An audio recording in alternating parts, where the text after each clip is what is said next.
Kita sampai kepada bagian yang keempat. Tuhan memberikan perumpamaan rumah yang bersih tapi kosong. Mari kita baca dalam Matius 12 ayat 43. Ya, Matius 12 ayat 43 dan 44. Mari kita baca sama-sama. Bapak Ibu yang di rumah juga bisa membacanya. Sudah dapat Matius 12 ayat 43. Saya berharap Bapak Ibu bukan hanya membaca saja di screen-nya, di layar, tapi juga di Alkitabmu. Di rumah kan pakai Alkitab ya, supaya bisa menandai. Karena kalau hanya lihat screen, gampang lupa. Kalau punya HP bisa menandainya, bisa disorot dengan warna tertentu. Mari kita membaca bersama dari ayat 43 dan 44. Apabila roh jahat keluar dari manusia, ia pun mengembara ke tempat-tempat yang tandus, mencari perhentian, tetapi ia tidak mendapatnya. Lalu ia berkata, aku akan kembali ke rumah yang kutinggalkan itu. Maka pergilah ia dan mendapati rumah itu kosong, bersih tersapu, dan rapi teratur. Ya. Saudara lihat, ternyata roh jahat juga senang rumah yang bersih, rapi, teratur ya.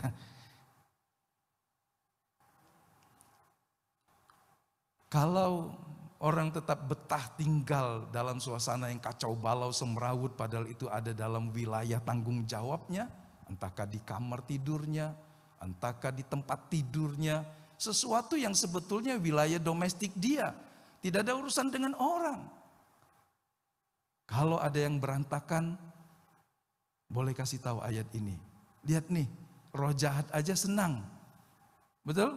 Apalagi manusia. Siapa yang nyaman tinggal di kamar yang berantakan, di rumah yang berantakan, dan pokoknya kami hidup sejahtera, nggak ribut.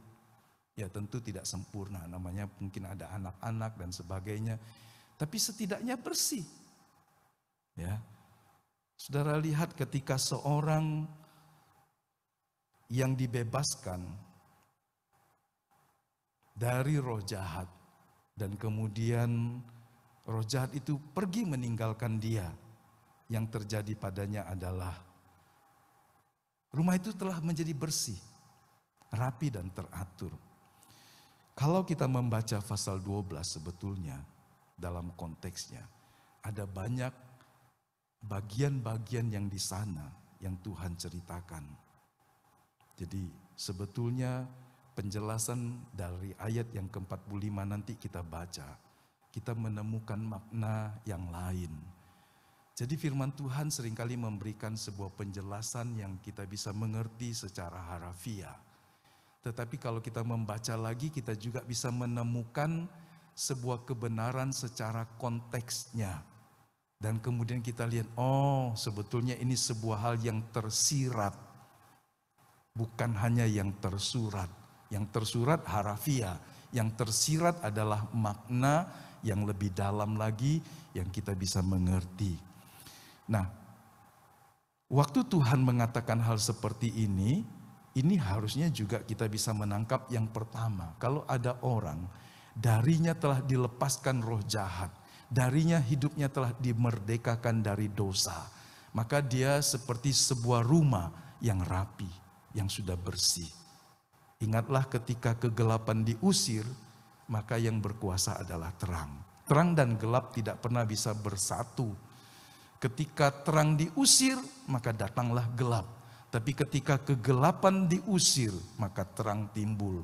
Tapi bisa juga hal yang luar biasa terjadi ketika terang dipersilakan datang, maka dengan sendirinya kegelapan terusir. Setuju Bapak Ibu? Kegelapan pasti terusir, menyingkir dari hidup seseorang jika dia hidup dalam terang. Ketika firman Tuhan, ketika Roh Kudus tinggal dalam hatinya, menguasai dan membaharui hati dan pikirannya, maka yang gelap akan tersingkir. Jadi tidak mungkin ada yang gelap separuh, terang separuh. Pasti itu bukan terang yang sejati. Terang yang sejati bekerja dengan radikal, bekerja dengan tuntas. maka semuanya akan disingkirkan. Kecuali lekuk-lekuk dan celah-celah yang tidak tersinari, sehingga menimbulkan sebuah efek bayangan. Tapi selama tempat itu tidak ada lekuk dan celah, tidak ada ceruk, maka terang itu akan mengusir semua kegelapan. Semakin banyak ceruk-ceruk dalam hati dan hidup seseorang, seperti laci-laci, seperti wadah-wadah yang perlu dibuka, baru kemudian bisa terang.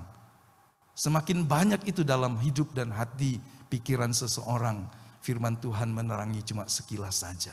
Firman-Nya datang dalam hidupnya, tapi ada meja atau laci hidupnya yang tidak tersentuh, karena tidak dibukakan. Laci pertama mungkin dibukakan, terangnya masuk ke laci yang pertama. Laci kedua tersembunyi, karena itu rahasia pribadinya yang dia tidak ingin orang lain tahu. Di tempat di mana dia menutup dirinya, meskipun terang telah datang di tempat yang utama dari hidupnya, toh laci hidupnya yang kedua ini tidak bisa terang, karena dia tidak mengizinkan Roh Kudus meneranginya. Jadi jika ada terjadi seseorang hidup dalam Kristus, sebagian besar telah diterangi oleh Roh Kudus dan firman, tapi masih ada hal-hal yang di luar kebenaran firman, berarti ada kotak-kotak kecil, laci-laci, ceruk-ceruk yang tidak diserahkan kepada Tuhan. Manusia itu rumit, saudara. Anda tidak bisa seketika saja melihat secara luar dan kemudian, oh dia pasti baik. Walaupun kita belajar tentang perilaku, behavior, perilaku, respon, dan pemicu-pemicunya. Tapi manusia kalau tidak mau membuka hatinya, orang hanya tahu sekelumit saja. Dia hanya bisa membaca personalitinya. Dia hanya bisa membaca tentang hal yang di luarnya, paling jauh temperamennya. Yang terdalam itu seperti gunung es di bawah samudra, membutuhkan sebuah kerjasama supaya kegelapan yang tersembunyi di ceruk-ceruk hati tersingkap. Kalau dia tidak mengakuinya dan membukakannya, Roh Kudus tidak akan pernah memaksa menerobos. Ingatlah, seseorang perlu membuka hatinya dan bekerja sama dan berkata, inilah hidup saya Tuhan, tidak ada yang tersembunyi di matamu, maka dia akan menerangi. Seringkali pikiran-pikiran tertentu kita sembunyikan dalam-dalam sekali, dan dibutuhkan sesuatu upaya keras untuk dapat mengeluarkannya. Parubaya menyelesaikan 42 pasal kitab Ayub, dan salah satu kesimpulannya adalah ada hal-hal yang tersembunyi di dalam diri Ayub yang baru bisa muncul dan kemudian ditolong diproses Tuhan dalam tekanan yang sangat hebat. Tekanan tertentu, kehidupan yang normal tidak membuat itu muncul. Tapi satu hari ketika tekanan begitu kuat dan berkepanjangan, hal yang terdalam dari dirinya, reaksi-reaksi yang spontan, yang membela diri dan menganggap diri benar, bahkan lebih benar dari Allah, muncul. Dalam situasi normal Anda tidak menemukan itu, sebab dia tidak berdosa dengan bibir lidahnya. Tapi dalam tekanan yang berkepanjangan, tanpa jawaban, tanpa kepastian, ketika semua orang menyalahkan dirinya, ketika Allah berdiam diri dan tidak menjawab keluhannya, sifat itu muncul. Karenanya kadang-kadang kita kaget ketika lihat ada orang bereaksi begitu buruk, dan kita berkata, saya kenal dia 10-20 tahun, saya menikah dengan dia sekian tahun, tapi saya gak pernah lihat seperti itu. Kenapa muncul? Dalam situasi yang sangat tertentu. Karenanya kita harus membuka diri kita. Dan kalau Allah mengizinkan tekanan-tekanan tertentu dalam hidup kita, hanya satu tujuan terbaiknya adalah membentuk hidup kita. Oke, jangan takut ketika kita mengalami tekanan, situasi yang sulit, berat dan berkepanjangan, karena Allah punya rencana dan tujuan mengizinkan itu terjadi. Dia mengikis kesombongan, keangkuhan yang tersembunyi. Melalui apa? Melalui persoalan dan seterusnya. Ya. Jadi jangan menjadi seperti rumah yang bersih, tapi tidak segera diisi, alias kosong. Silakan terus. Ya, terus. Ya. Nah, roh jahat ini mengembara mencari tempat perhentian. Kalimat yang diucapkan Yesus ini, dia hanya ingin menyelaraskan dengan kepercayaan kuno orang-orang Yahudi, bahwa roh jahat itu sering tinggal di daerah-daerah tandus terpencil yang tidak berpenghuni. Terus saja dulu. Nah, salah satu contohnya dalam Yesaya pasal 34 ayat yang ke-14.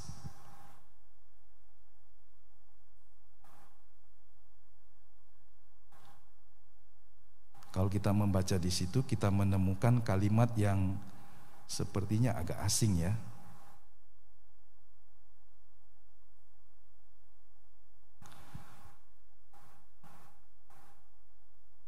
Binatang buas akan berkeliaran di dalamnya. Hantu-hantu bersaut-sautan dan hantu malam mencari tempat beristirahat. Juga membaca dari Yeremia pasal 50 ayat 39. Juga Ulangan pasal 32 ayat 17. Ini bicara tentang apa Bapak Ibu? Ini bicara tentang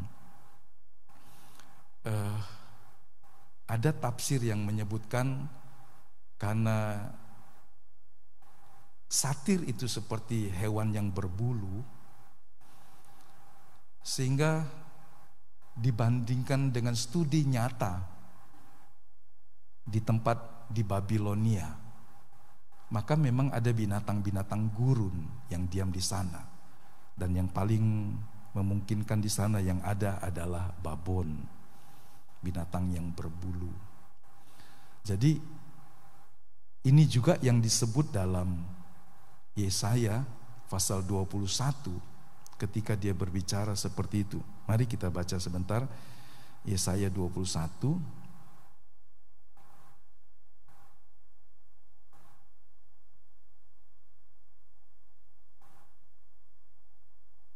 ayat yang ke-9.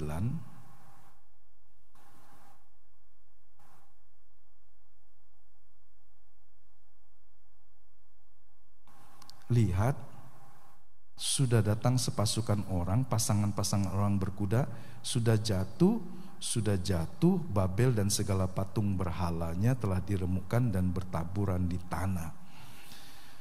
Ketika nubuatan ini disampaikan pada waktu itu, kemudian dipertegas dalam Wahyu pasal 18 ayat yang kedua, maka ini menjadi sebuah hal yang memiliki makna yang berganda.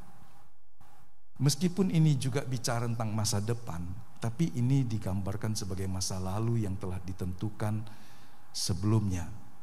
Seperti catatan Yesaya tadi, kejatuhan Babilonia oleh imperium penguasa kerajaan yang lain, Media Persia pada waktu itu. Sehingga tempat yang dikalahkan itu ditanduskan. Ketika ditanduskan di tempat-tempat yang sunyi, tidak ada manusia tinggal, dan binatang-binatang liar, binatang buas di hutan tinggal di sana. Yesaya menggunakan kata yang sama dengan kepercayaan orang di tempat itu untuk menunjukkan tempat itu adalah tempat di mana manusia tidak mau tinggal di dalamnya. Jadi sekali lagi ini untuk menegaskan bahwa sebuah tempat yang kosong, yang tidak diisi dengan terang dan kehidupan Allah, hanyalah tempat bersarang dari hal-hal yang jahat, meskipun tidak serta-merta terlihat. Kira-kira seperti itu untuk lebih mudah mengartikan kalimat yang Tuhan katakan. Roh jahat itu mengembara ke tempat-tempat yang lain, ke daerah-daerah yang tandus, terpencil, dan yang sunyi dan tidak berpenghuni. Tapi ternyata kemudian kalau kita membaca ayat 44, 45, maka kita menemukan roh jahat itu kemudian kembali. Ya. Ayat 45, lalu ia keluar dan mengajak 7 roh jahat, 7 roh lain yang lebih jahat daripadanya, dan mereka masuk dan berdiam di situ.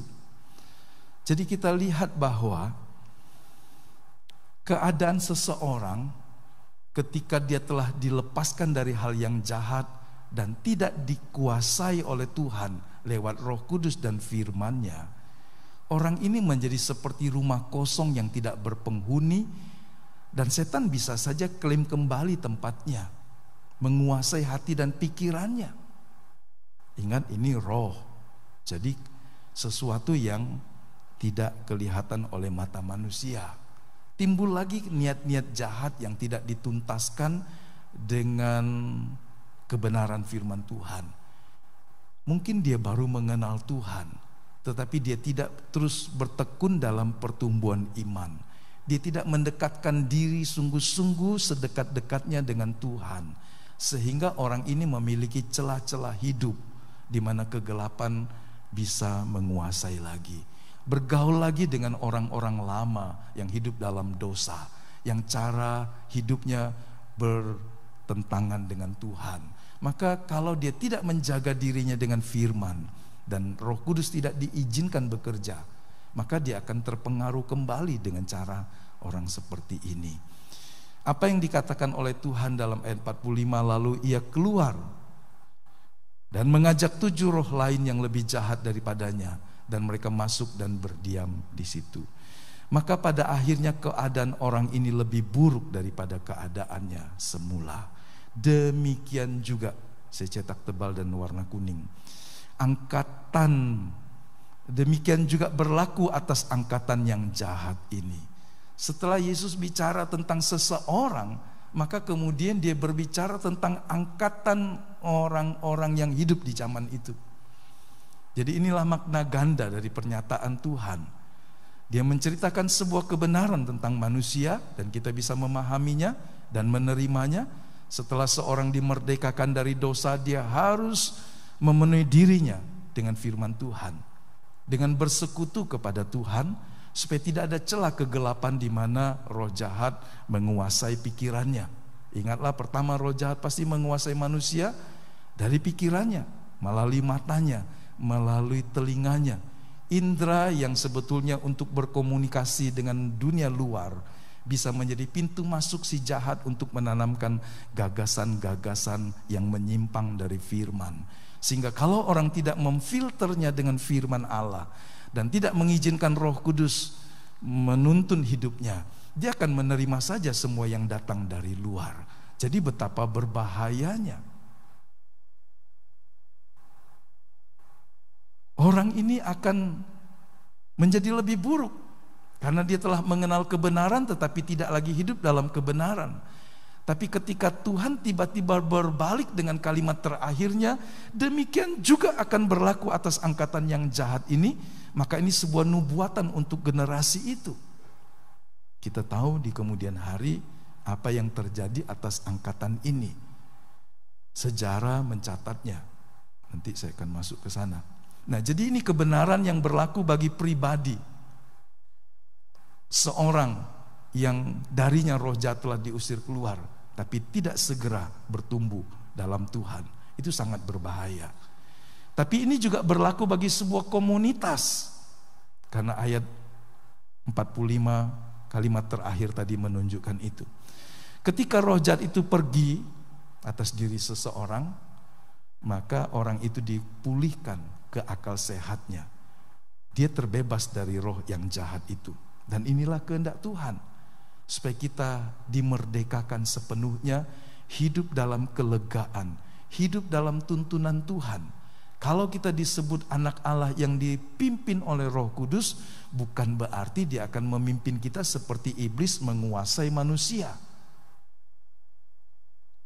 Walaupun dalam suratnya kepada jemaat di Roma, Rasul Paulus mengatakan hamba kebenaran, jadi budak kebenaran. Tetapi cara Tuhan memimpin kita tidaklah dengan belenggu besi, belenggu tembaga, belenggu baja yang membuat kita kehilangan kemerdekaan dan sukacita. Tapi kalau iblis memperbudak dan mengikat seseorang, maka orang itu ada dalam belenggu yang tak terpatahkan kecuali dengan intervensi campur tangan Tuhan melalui kuasanya. Jadi ketika seorang hidup dalam pemulihan, kelepasan, dia harus menindaklanjutinya dengan mendekat kepada Tuhan, sumber terang itu. Jangan hanya berhenti pada satu titik, kenal Tuhan, ke gereja, tapi tidak terus melanjutkan hubungan pribadinya dengan Tuhan. Sangat berbahaya. Inilah yang membuat orang berhenti dalam pertumbuhan. Kalau orang bertanya, berapa tahun kau jadi Kristen? Sekian tahun. Ayo pimpin doa. Oh, jangan. Hanya pimpin doa saja dia nggak mau. Berarti dia tidak pernah bersekutu dengan Tuhan lewat doa-doanya. Maaf ya. Kadang-kadang orang seperti itu. Kenapa?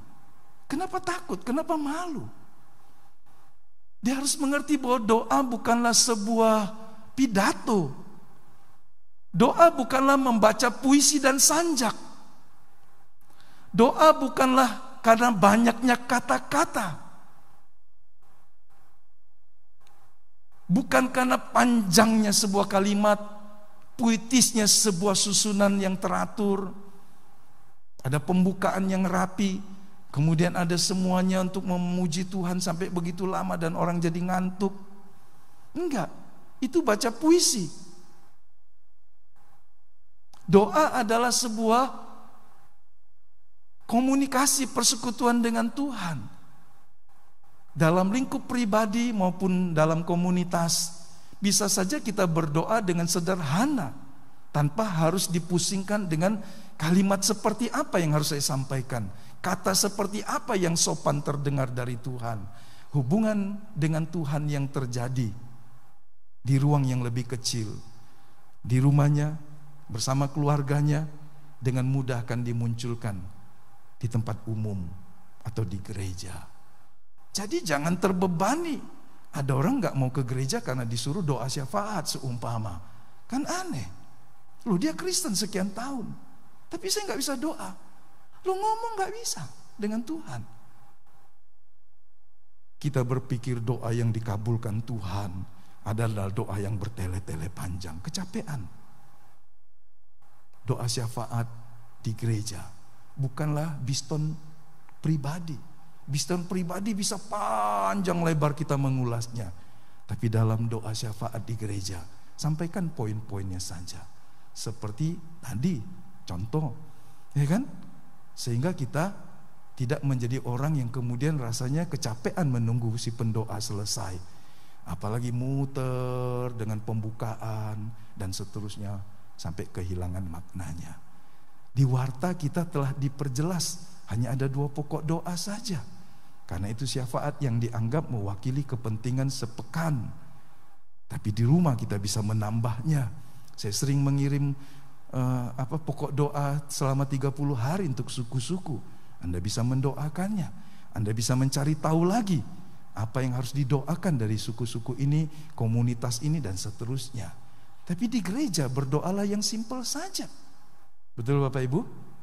Jangan bikin prolog yang panjang. Nah, orang yang telah dilepaskan, dia harus bersekutu dengan Tuhan. Dia akan memulai seperti anak kecil yang akrab dengan bapaknya. Nah, saudara perhatikan kecintaan kepada kejahatan, yaitu prinsip-prinsip ketidaksetiaan dan kejahatan dari pikiran. Baca sama-sama. Adalah sebuah tempat tinggal yang disenangi roh jahat. Inilah yang saya maksud ceruk, laci yang tertutup di dalam pikiran dan hati manusia. Secara umum mungkin dia berkata, Tuhan, ini hidup saya.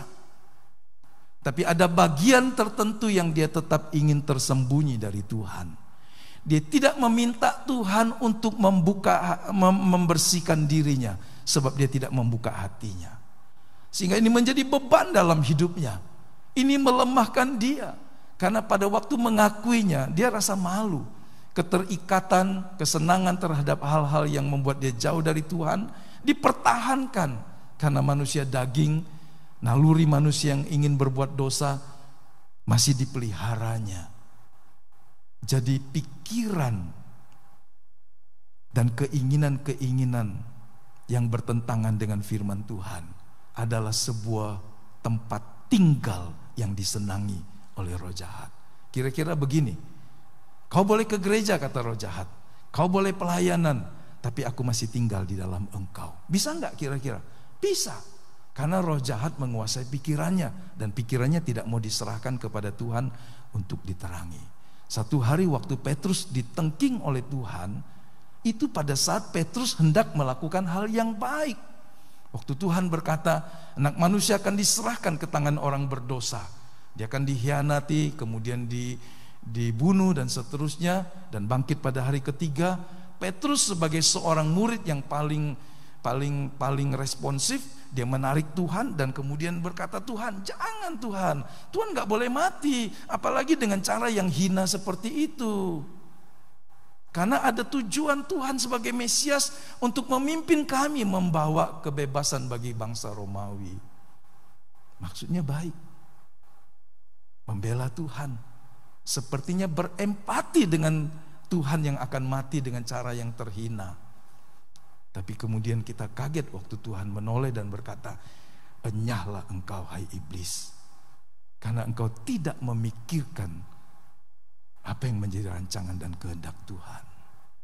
Saudara lihat, jadi pikiran bisa menjadi tempat bersembunyinya gagasan-gagasan dari si iblis. Sehingga pertanyaan yang lebih sederhana dan mendalam adalah, bisakah seorang Kristen seperti Petrus untuk sesaat dirasuk oleh roh jahat? Bisa Bapak Ibu?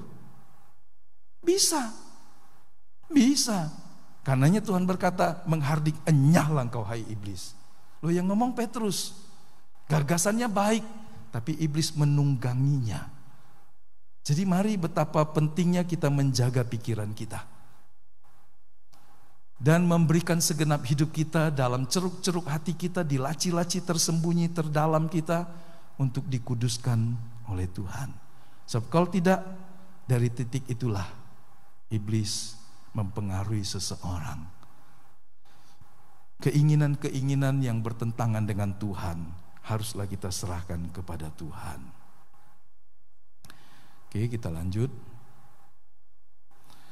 Nah, teguran dan peringatan ayat yang 45 bagian terakhir. Demikian juga akan berlaku atas angkatan yang jahat ini. Keadaan yang lebih buruk akan dialami oleh generasi waktu itu. Sejarah yang mencatatnya perkataan Tuhan. Kondisi ini memang dialami bangsa Israel di masa itu. Ketika mereka, ini ingat paragraf di atasnya, orang Israel minta, berikan kami tanda. Tuhan bilang kepada angkatan jahat ini gak akan diberikan tanda kecuali tanda Nabi Yunus. Maksud Tuhan begini, kau dikasih banyak juga, kalau kau gak melakukan percuma. Ya kan? Menerima sebagian firman tetapi kemudian tidak melakukannya adalah menjadi seperti sebuah rumah yang kosong, meskipun bersih tapi tidak terjaga. Rumah yang bersih tapi kosong. Mereka menolak Tuhan. Yohanes pasal 1 ayat 11 berkata, dia datang kepada milik kepunyaannya, tapi mereka menolak dia, bahkan menyalahgunakan belas kasihannya. Ketika Tuhan memberikan pengampunan, itu dianggap sebuah hal yang tidak masuk akal. Ketika Allah dalam rupa manusia mau mati menanggung kutuk dan dosa manusia, itu dianggap penghujatan. Mereka menyalahgunakan belas kasihan yang Allah bukakan dengan menolak Yesus dan menyalibkan dia. Kita tahu tahun 70 bangsa ini kemudian mengalami kehancuran yang hebat ketika Romawi menginvasi besar-besaran. Bait Allah pun dirobohkan. Mereka mengalami diaspora, sampai baru mereka bisa kembali hampir 2000 tahun kemudian. 1948 mereka kembali memproklamirkan bangsa yang merdeka dan berdaulat. Kita tahu bagaimana orang-orang memperlakukan orang Yahudi di banyak tempat di seluruh dunia. Ada kebencian rasial, seperti bangsa Arya, orang Jerman. Mereka tega membunuh orang-orang Yahudi hanya karena mereka Yahudi. Mereka mengalami hal-hal yang mengerikan.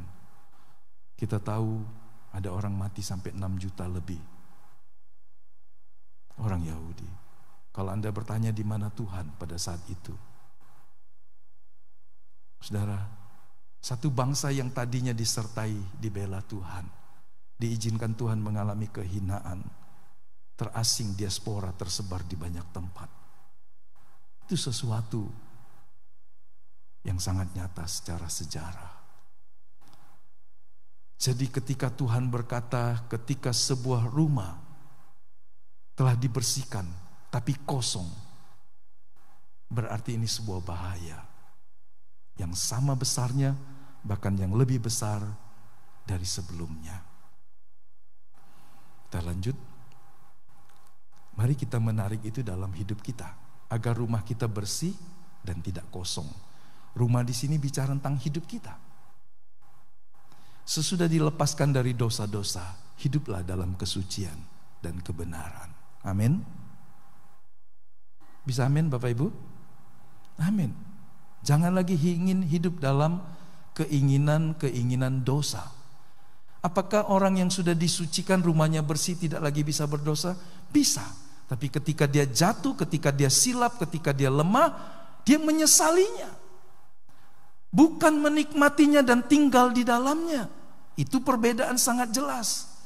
Orang masih bisa berdosa setelah dia dibenarkan. Tapi ketika dia jatuh, Roh Kudus menegur dan mengingatkan dia. Dari yang lembut manis sampai yang keras. Dia merasa tidak nyaman. Dia merasa menyesal. Dia ingin kembali. Karena setiap pengkhianatan terhadap kesetiaan kepada Allah mendatangkan duka. Jadi kalau orang masih menikmatinya, itu sebuah tanda. Apakah dia sungguh-sungguh telah mati bagi dosa. Terus, berserah dan percaya penuh kepada Roh Kudus agar dipimpinnya. Roma pasal 8 ayat 14 berkata, anak-anak Allah adalah orang-orang yang dipimpin oleh Roh Allah. Roh Kudus pasti akan memimpin kita kepada kebenaran, kepada ketaatan, kesetiaan, kasih dan seterusnya yang mendatangkan damai sejahtera dan sukacita. Jadi damai sejahtera bisa juga menggambarkan hubungan kita dengan Tuhan. Di tengah penderitaan, di tengah kesulitan, kita tetap masih bisa mengalami damai sejahtera Tuhan. Kita bisa datang kepada Tuhan, mendekat kepada Dia dan menerima damai sejahteranya. Jadi bukan lagi pikirannya, apalagi pikiran yang salah. Jangan bangga bahwa kita adalah anak-anak Allah karena kita sudah dibaptis. Jangan bangga kita telah menjadi anak-anak Allah karena kita ke gereja dan pelayanan, tapi hidup kita tidak dipimpin oleh Roh Kudus. Itu sebuah hal yang bertentangan. Yuk kita baca sekali lagi Roma 8 ayat 14.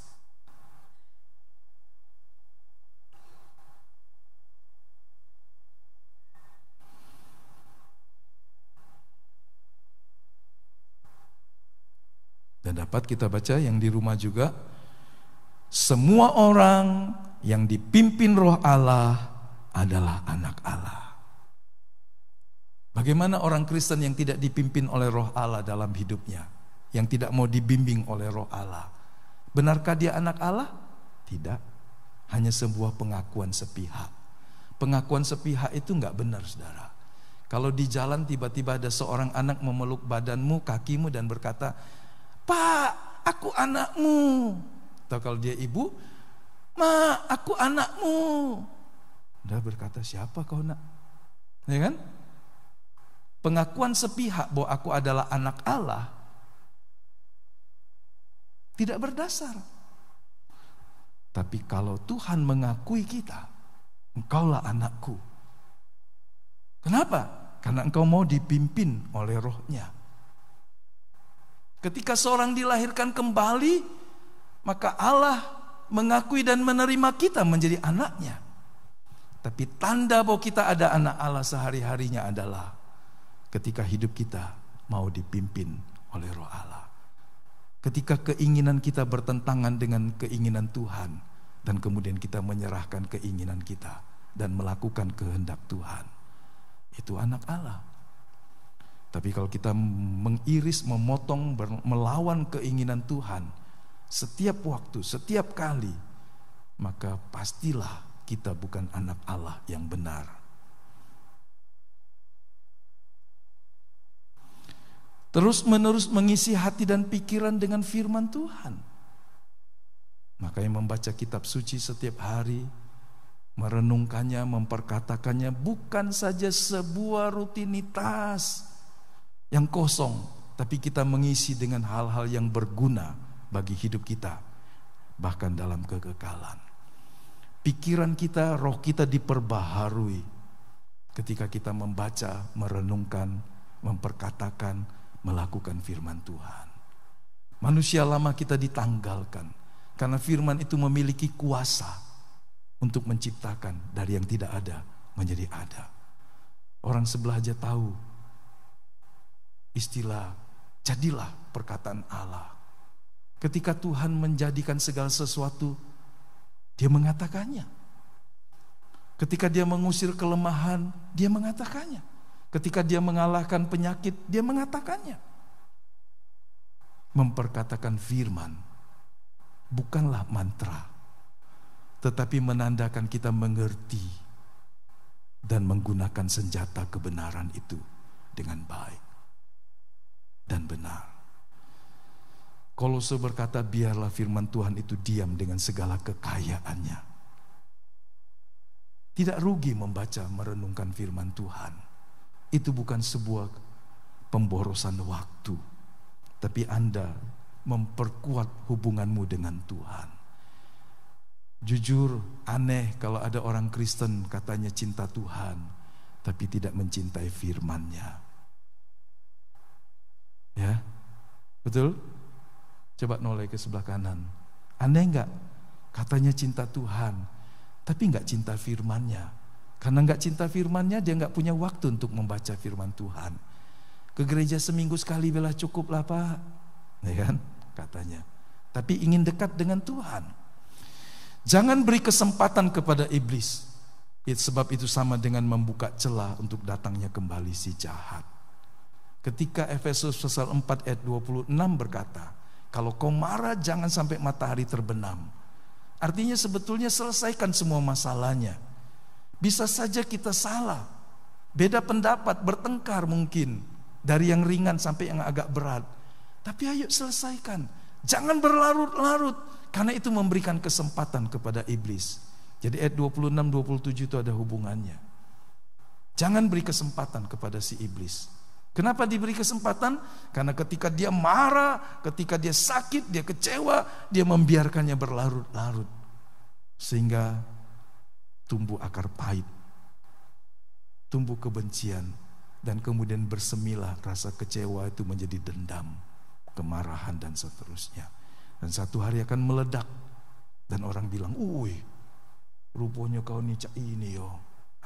Sesuatu yang dari dalam terakumulasi, tidak diselesaikan, mendorong orang untuk merespon secara brutal. Oke, kita terus. Ini sebuah contoh saja. Fanny Crosby itu lahir dan kemudian karena sesuatu hal kemudian dia buta.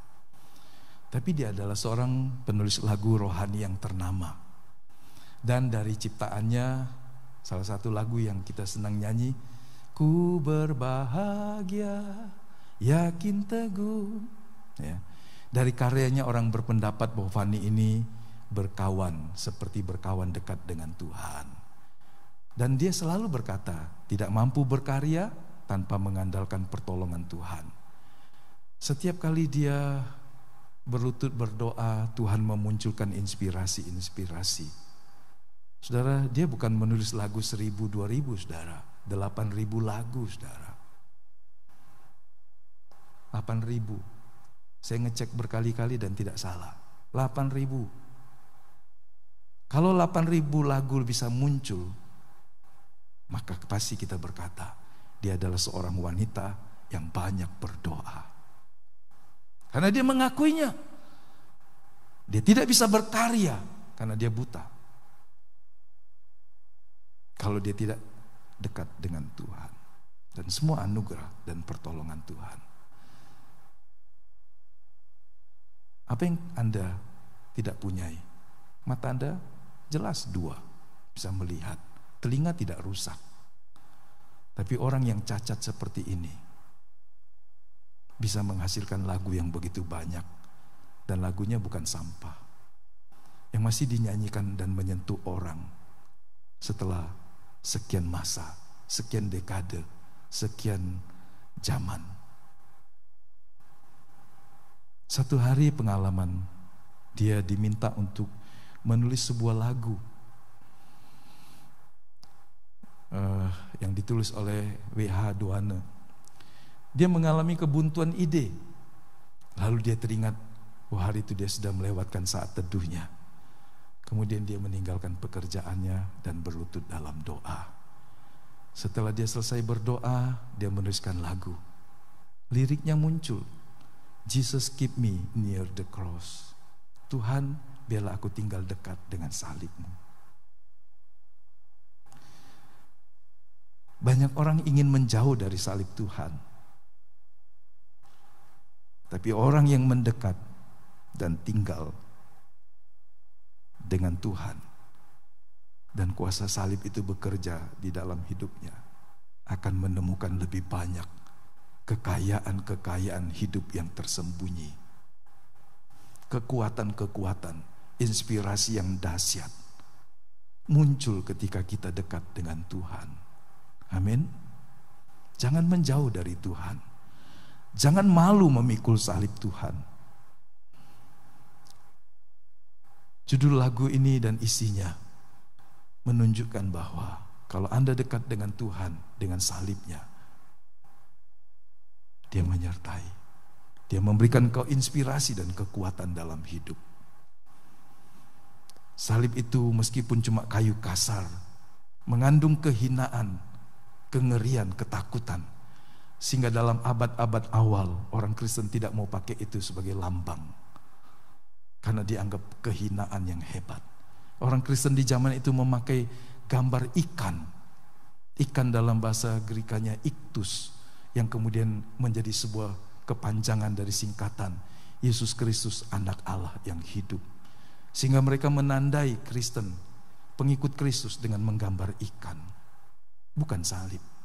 Jadi kalau Anda masih menemukan stiker-stiker tentang ikan dengan tulisan iktus, itu simbol orang Kristen mula-mula menunjukkan siapa dirinya. Sekarang orang berani pakai salib. Tapi orang-orang Kristen abad awal yang matanya melihat, yang mendengar kisah itu langsung atau dari orang tuanya, menjadi begitu takut, gentar, dan ngeri dengan salib. Salib bisa menjadi indah kalau dibuat dari logam mulia, ditaburi dengan berlian atau batu yang berharga lain. Tapi sejatinya salib itu adalah kayu kasar.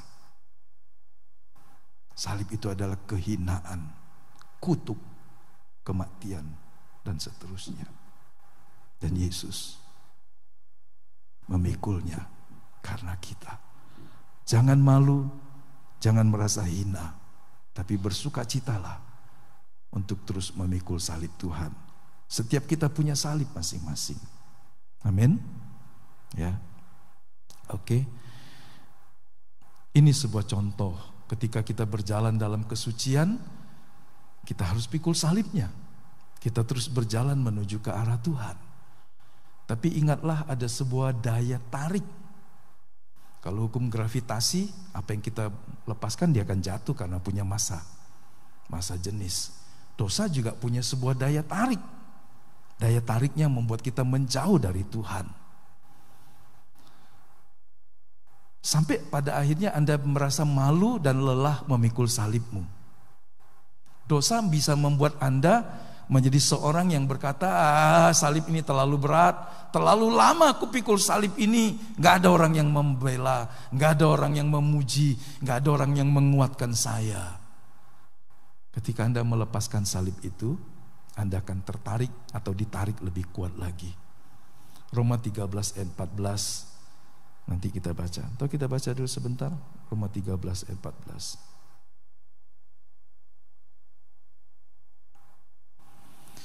Tetapi kenakanlah Tuhan Yesus Kristus sebagai perlengkapan senjata terang, dan janganlah merawat tubuhmu untuk memuaskan keinginannya. Wah. Mari saya mengajak Bapak Ibu membacanya pelan-pelan dan merenungkannya. Membaca dengan jernih, supaya kita tidak merawat tubuh kita untuk memuaskan keinginan dosa. Ya kan? Karena sinful nature, karena tabiat tubuh dosa. Tiba-tiba orang itu kemudian jatuh dan sulit untuk bangkit. Karena itu seperti sebuah jurang yang semakin hari semakin dalam. Semakin orang menjauh dari Tuhan, semakin orang itu akan tenggelam lebih dalam. Jadi perhatikanlah titik-titik saat-saat ketika Anda mulai lelah dengan salibmu. Pertanyakan itu. Ketika Anda merasa lelah mengiring Tuhan. Ketika Anda merasa bosan dengan Tuhan dan firman-Nya.